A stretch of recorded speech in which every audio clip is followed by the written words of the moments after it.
J'ai lu l'article de Patrick Lagacé, c'est très touchant.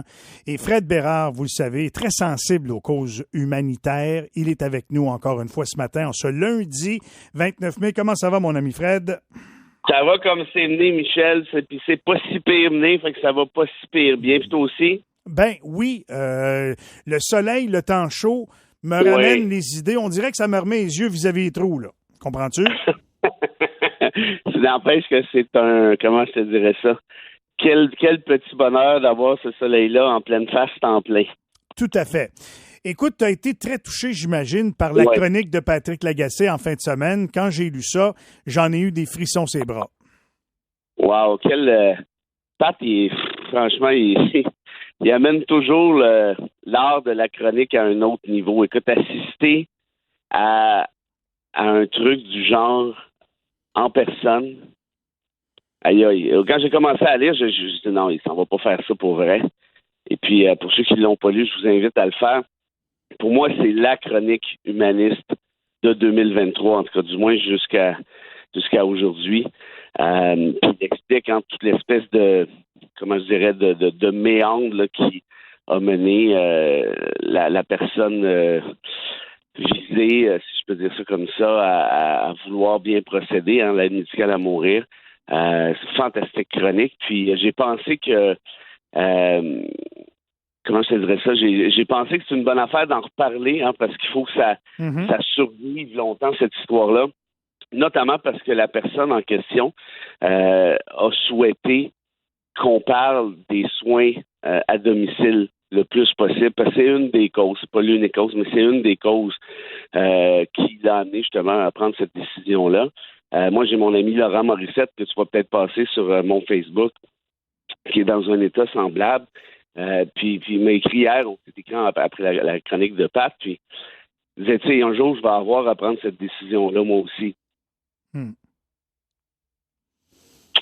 Donc, c'est sûr que moi, ça fait réfléchir sur la question plus juridique. Comment on en est arrivé là? Puis pour moi, c'est une excellente chose. Mais il y a de ça quelques décennies, Michel, au Canada, de façon générale, incluant le Québec, on avait refusé cette aide médicale à mourir. La Cour suprême du Canada, tu te souviens peut-être de l'affaire Sous-Rodriguez. Je ne sais pas si ça dit quelque chose. Oui. Ça à peu près, je te dirais 25 ans environ. Sous-Rodriguez était atteint de la maladie Lou Gehrig, qui est une maladie qui est terrible, là, qui est affligeante. Et elle avait passé les derniers mois de sa vie devant les tribunaux. Elle avait demandé à la Cour suprême de statuer qu'un article du Code criminel, c'est l'article 241, est inconstitutionnel parce qu'elle disait le suicide est permis au Canada, le suicide est légal.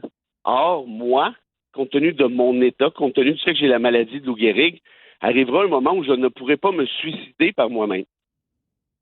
Et je veux donc qu'on m'aide à me suicider. Je veux décider du temps de ma mort parce que ce n'est pas vrai que je vais souffrir le martyre jusqu'à la toute fin, mais ce n'est pas vrai non plus que je vais me suicider tout de suite.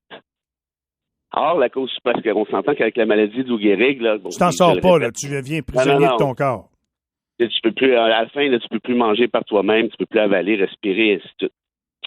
Or, la Cour suprême avait analysé, ça va l'air un petit peu technique, mais tu vois, ça ne l'est pas, les garanties de l'article 7 de la Charte canadienne. L'article 7 protège le droit à la liberté, le droit à la vie et le droit à la sécurité.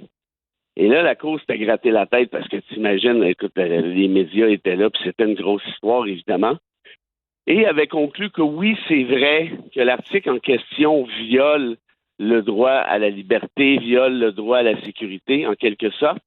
Mais la société canadienne n'est pas encore rendue là. Il y a une espèce de test à l'intérieur de l'article 7 qui s'appelle le test du principe de la justice fondamentale.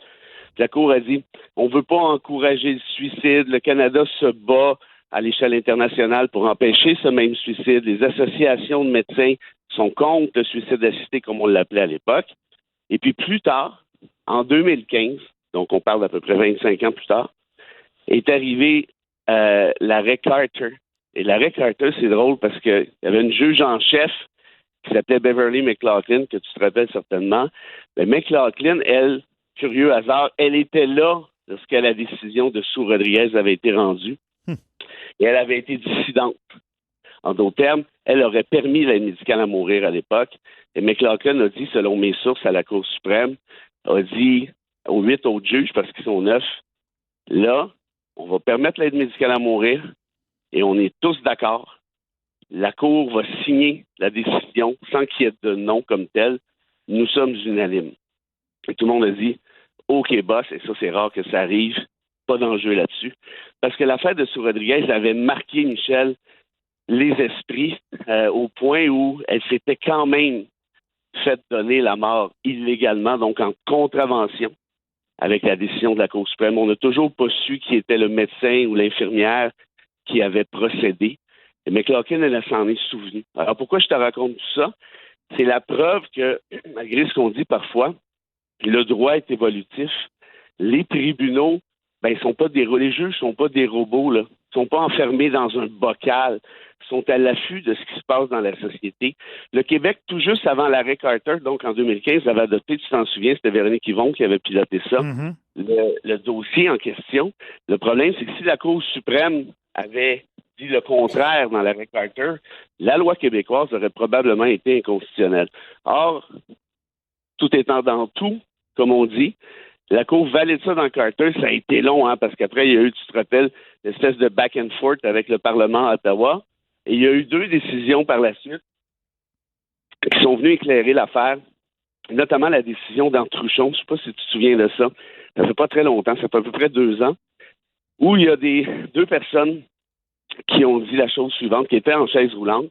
Vous devez corriger votre loi, parce que nous sommes en fauteuil roulant, et dans la loi, on dit la mort imminente. Nous, on ne va pas mourir demain matin, mais on veut quand même décider de se faire donner la mort si on le souhaite, même si notre mort n'est pas prévue pour demain.